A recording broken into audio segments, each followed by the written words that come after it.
أصدقاء محامي الشارع، يا رب تكونوا بخير دايما. لو انت عندك محل، لو انت تاجر وبتتعامل في مديونيات كتير وبتمضي ناس على ايصالات امانه، تعال هنا وانا اقول لك ازاي تمضي الشخص على ايصال امانه سليم ومظبوط علشان تعرف تجيب حقك بعد كده. طب يا سيدي، ده بيبقى شكل ايصال الامانه. وصل الامانه بيكون مكون من 3 اشخاص يجب الا تربطهم صله قرابه.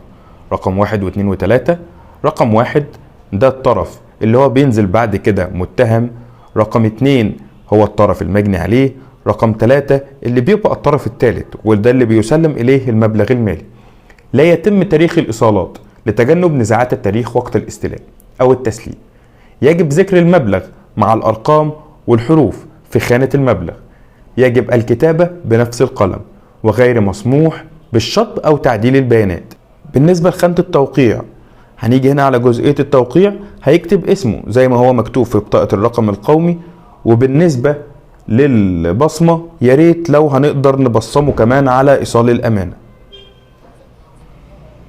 لا تنسوا الإعجاب بالفيديو والاشتراك في القناة تشجيعا لنا لنستمر بنشر المزيد إن شاء الله.